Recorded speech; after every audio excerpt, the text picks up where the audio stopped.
Franchement, c'est inexact et injuste de tout mettre sur le dos de la société canadienne pour expliquer les divorces des immigrants lorsqu'ils arrivent ici au Canada. Dans cette vidéo, je veux regarder avec toi les raisons qui sont lointaines et qui sont plutôt fondamentales, qui sont dans les prémices qui ouvrent la porte à ce divorce qui arrive malheureusement dans plus d'un cas sur deux pour nous autres qui immigrons ici au Canada.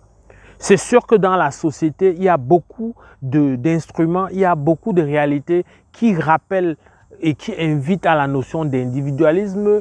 Tu vas voir très souvent dans les épiceries partout où chaque conjoint paye sa facture, où les factures sont divisées en deux, où les comptes bancaires sont pour la plupart du temps séparés, où les codes secrets des cartes de crédit sont vraiment secrets l'un pour l'autre, etc.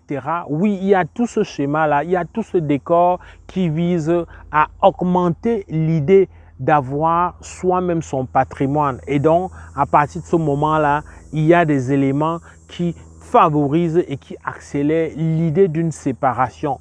Mais allons chercher les vraies raisons. Les raisons fondamentales, elles sont beaucoup plus lointaines. Donc, moi, je t'invite à t'interroger et à regarder avec moi comment on se met ensemble dans nos pays d'origine. Quelle est l'idée? Quel est le schéma culturel? Quelle est l'habitude culturelle qui sous-tend l'idée du mariage? Alors, tu conviens avec moi que très souvent, dans la plupart du temps, la femme, par exemple, va se marier parce que c'est comme un défi.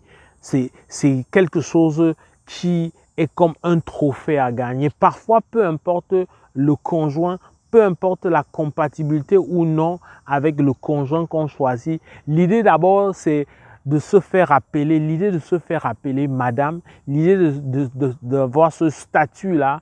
On voit même d'ailleurs, pour mieux étayer ça, on voit des gens qui, dans des situations de conflit, se targuent d'être madame, d'être une femme mariée, comme si une femme mariée donnait plus de droits ou alors donnait plus de galons pour quelqu'un par rapport à celle qui n'est pas dans ce statut. Donc on comprend, on sait très bien que le mariage en Afrique est on va dire finalement une valeur, quelque chose qui est trop prôné par les aînés, par les parents. Et donc de ce point de vue, ajouter à côté de ça le contexte socio-économique qui fait que la vie est quand même relativement dure. C'est vraiment difficile et cru ce que je vais dire, mais on sait que plusieurs femmes vont en mariage parce que souvent il faut qu'on ait la garantie de son pain quotidien, on ait la garantie d'un toit. On sait que désormais on n'a pas sous sa coupole, sous sa charge seule l'idée de payer un loyer ou l'idée de se faire à manger. Et donc dans ce contexte-là, il y a malheureusement beaucoup d'hommes qui en abuse, à tort ou à raison, parce qu'une fois qu'il a compris que c'est son argent qui est la règle du jeu, il peut faire le choix, comme c'est le cas malheureusement pour plusieurs, d'en abuser et de rappeler ça à chaque fois que l'occasion lui est donnée. Alors, un tel décor montre clairement que ce n'est pas un mariage qui s'appuie sur l'amour, tel que le mariage devrait être l'aboutissement d'un amour vraiment réciproque entre deux personnes qui ne veulent plus se quitter. Alors, on est très loin de ce schéma-là.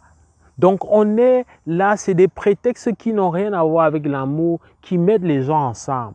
Alors, tu comprends que des personnes comme ça, quand ils viennent dans une société où il y a l'égalité des chances, ou que tu aies fait l'école ou pas, tu as la chance quand même de gagner de l'argent et beaucoup d'argent, de te prendre en charge. Et quand bien même tu ne peux pas te prendre en charge, tu peux même avoir un soutien partiel, temporel et même permanent pour certains cas du gouvernement. Dans une société où la dignité de l'humain est mise en avant, ça fait que si tu as utilisé ton pouvoir financier pour garder sujet ta conjointe, ça va avoir des limites. Donc moi, dans cette vidéo, je voulais dire, parfois, il faut qu'on affronte la réalité. Ça pose la question de pourquoi on se met ensemble.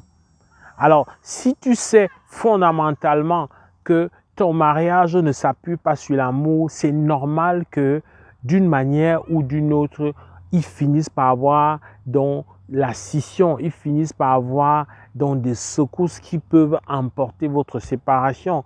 C'est sûr qu'il y a des personnes qui sont capables de faire le jeu comme l'ont enseigné voilà, nos parents jusqu'à la fin, voilà, jusqu'à l'âge adulte des enfants. C'est pour ça que tu vas entendre que des gens ont fait 25 ans, 30 ans avant de se séparer, mais ce n'est pas 30 ans d'amour, c'est 30 ans d'hypocrisie, c'est 30 ans de conformisme, c'est 30 ans de sauver la face, etc. Donc, une fois qu'il y a séparation, on va dire ben, le Canada les a séparés, l'argent des enfants les a séparés, ainsi de suite, alors que la base déjà, l'union était sur des bases plutôt malsaines. Ça, c'est les éléments que je voulais partager avec toi. C'est des éléments qui, pour toi, qui peut-être vis cette situation, visent à te faire l'affronter, à te faire poser des bonnes questions et à faire les bons choix. Mais pour toi qui n'es pas encore dans cette situation, à réfléchir 2 fois pour est-ce que le mariage est vraiment finalement nécessaire. Ce n'est pas la peine de suggérer le mariage absolument. Ce n'est pas une fin en soi. Et quand bien même on a dit on va absolument se marier, est-ce que notre mariage s'adosse sur des valeurs, sur des éléments solides comme l'amour? Est-ce que on pense qu'on a suffisamment confiance, notre partenaire nous a montré suffisamment de garanties de sincérité? Ça, c'est les vraies questions qui doivent sous-tendre l'idée d'une vie conjugale. J'espère que cette contribution t'a plu et peut t'aider. En tout cas, si tu ne penses pas suffisamment à ça quand tu viens au Canada ou quand tu vis au Canada, la vie finalement et l'issue de ta vie, le soir, l'horizon de ta vie au Canada peut tomber en décrépitude quand tu entends les crimes passionnels et autres. Ben c'est ceux qui psychologiquement ont pensé que ça n'arrivait qu'aux autres et au soir de leur vie ici, après tous les efforts et les sacrifices, ben ils se rendent compte que tout est à l'eau parce qu'ils ont passé le temps à miser sur du vent, à miser sur quelque chose qui n'était pas assez solide. C'est vraiment une invite à regarder froidement la situation autour de toi, mais davantage pour toi-même. J'espère que cette vidéo t'a donc plu. Si c'est le cas, like. Au plaisir de te retrouver dans le cadre d'une prochaine vidéo. Porte-toi bien. Boulan!